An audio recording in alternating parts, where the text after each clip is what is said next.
Alors, quand quelqu'un m'écrit de la Côte d'Ivoire aujourd'hui et me dit, ouais, il me parle de ma famille. Monsieur, écoute-moi, toi qui m'as envoyé ce message, écoute-moi très bien. J'ai coupé éponge avec ma famille pour une seule raison. Une seule raison. Je ne les ai jamais vus quand je suis dans un problème. Ils n'ont jamais été là quand j'ai besoin d'eux. Pire, la dernière fois, quand cette histoire a commencé, ce qui m'a fait mal, j'avais la personne qui me suit directement. La personne qui me suit directement. Quand moi j'étais gardé à l'hôpital et tout le monde disait que j'étais en prison, or que je n'étais pas en prison, quand tout le monde disait dans ce pays que non, on m'a enfermé, qu'on m'a déféré, que j'étais dans une prison, elle est venue me voir à l'hôpital CHU. Et quand elle est partie, elle a commencé par circuler sur mes relations, leur faisant croire que moi je l'ai demandé d'aller demander de l'argent à mon nom. Elle n'a pas fait ça à une personne. Elle a appelé même mes relations au niveau de l'Europe. C'est-à-dire que la petite soeur, ma petite soeur, celle qui me suit directement, a commencé par marchander moi, ma tristesse, moi, ma maladie, moi, ma souffrance. Et ça ne s'est pas arrêté là-bas. Elle a circulé sur les autorités que moi je connaissais pour aller mendier, quémander à mon nom. Et vous pensez que vous connaissez l'histoire de ma famille plus que moi. Et quand je suis sorti, elle a continué. Quand on m'a libéré de l'hôpital, elle a continué. Maintes fois, j'ai pardonné à ma famille. Maintes fois, j'ai pardonné à mes soeurs. Maintes fois, je leur ai demandé d'arrêter ces conneries. Maintes fois, je leur ai dit que je ne veux pas composer avec eux. Je ne les ai pas vus. La petite soeur dont tu parles, excuse-moi, la petite soeur dont tu parles, qu'elle souffre en ce moment, que Dieu la vienne en aide. Quand elle allait en Côte d'Ivoire, elle me l'a dit. Merci. Quand elle allait en Côte d'Ivoire, là, elle m'a dit, c'est moi qui l'ai envoyé en Côte d'Ivoire. C'est moi qui l'ai demandé d'aller en Côte d'Ivoire. Aujourd'hui, vous me dites, vous êtes en train de m'écrire et vous me dites que c'est pas mon problème. Côte d'Ivoire. Tu penses qu'on se lève comme ça et puis on va en Côte d'Ivoire? Pire encore, demande, toi qui m'as envoyé ce message, je ne vais pas t'insulter. C'est parce que tu ne sais pas ce que tu as dit. Pire encore, demande à ma petite soeur. La dernière fois, quand je suis retourné à Kara, quel conseil je leur ai donné? Quel conseil j'ai donné à ma maman? J'ai appelé ma maman, j'ai dit à ma maman, tu es en train de vieillir. Vous avez sacrifié nos études pour construire des vilaines maisons. Des maisons qui ne vaut rien aujourd'hui. Vous aurez pu utiliser cet argent-là pour construire notre étude. Et aujourd'hui, on vous aurait construit des belles maisons. Vous avez préféré construire des maisons. Aujourd'hui, ces maisons-là ne valent plus rien. Alors, ce qu'on va faire, nous allons diviser la maison en deux. Nous allons vendre une partie et nous allons te construire une maison digne de ce nom. Et le reste de l'argent, on te le donne. Pour que tu puisses vivre tes derniers jours avant de mourir. Bientôt, j'ai dit ça à ma maman.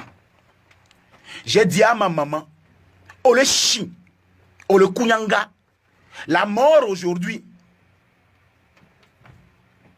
n'a même pas besoin de t'avertir avant de venir te chercher. Donc, comme vous nous avez sacrifié et vous avez utilisé l'argent que vous devez injecter dans nos études pour construire des maisons qui aujourd'hui ne valent plus rien, parce que les maisons qu'on a construites au 21e siècle sont des maisons qui sont dignes de ce nom. Alors, ce que nous allons faire, c'est que nous allons diviser la maison en deux, parce que c'est une grande maison, en ruine. Moi, quand j'y vais même, je ne dors même pas dans cette maison.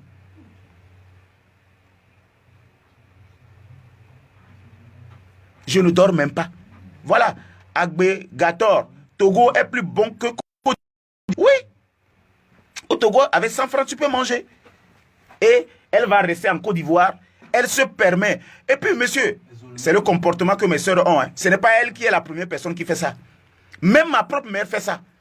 Même ma propre mère, celle qui m'a mise au monde, se permet de donner mon numéro à des gens et dit, je dis, ma soeur dont tu parles là, mes soeurs dont tu parles là, c'est leur mère qu'elle ressemble. Ma propre mère a l'habitude de donner mon numéro à des grandes personnes, à mes relations, et se plaignent.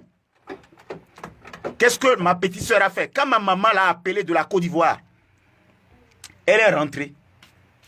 Elle a préféré dire à ma maman de ne pas faire ce que j'ai fait comme proposition. que je mens, que je veux vendre.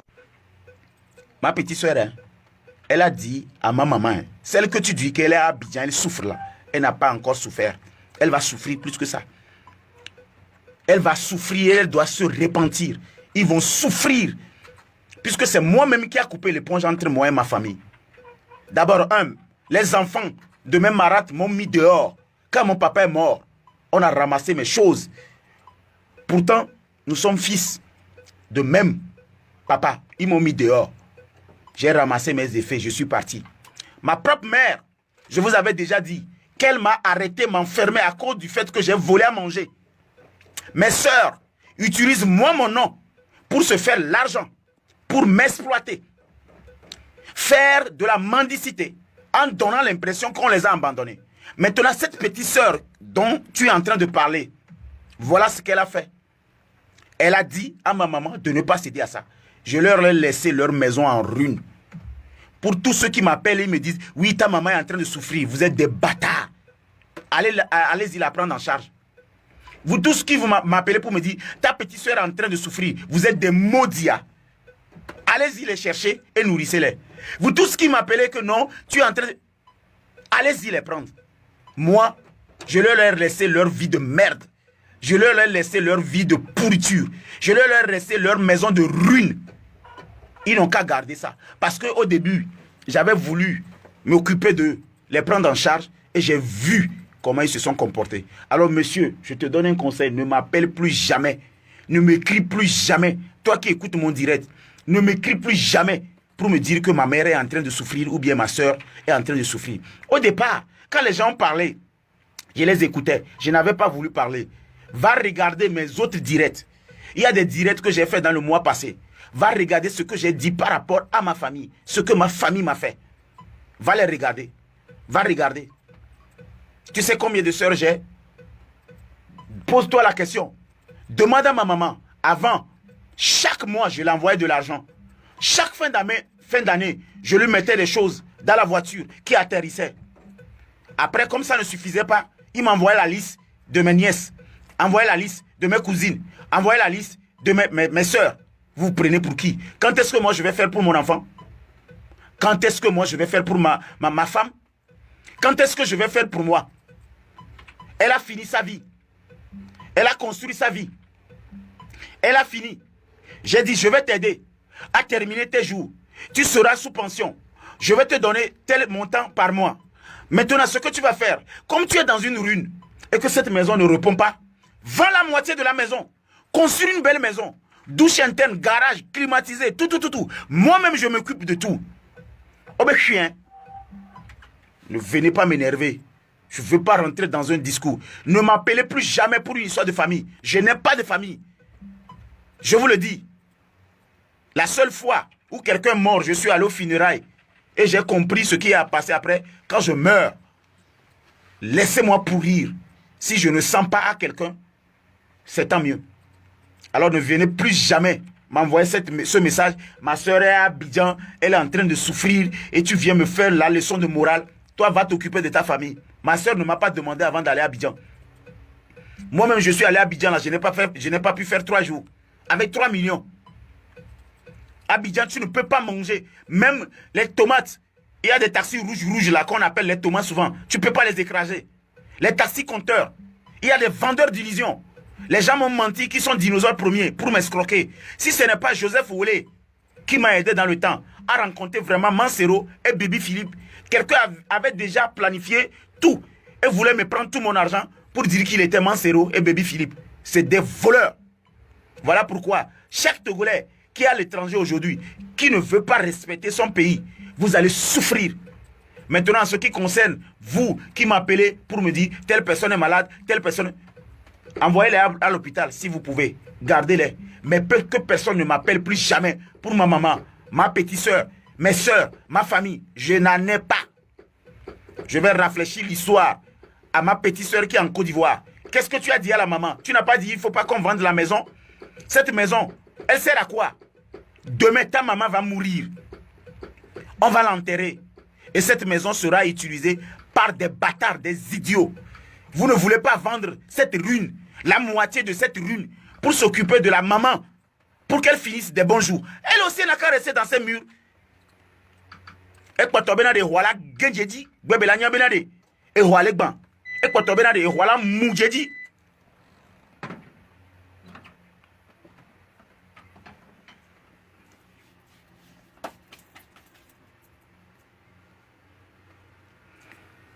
Écoutez-moi très bien. Et ça, c'est un conseil que je donne à tous ceux qui veulent réussir. Quand vous voulez réussir, coupez l'éponge avec votre famille. Ça, c'est mon premier secret. Vous avez une entreprise qui veut prospérer, ne faites jamais la famille. N'amenez jamais vos soeurs ni vos frères pour construire cette société avec vous. Ils vont casser et ruiner votre société. Prenez les étrangers. Prenez toujours des étrangers.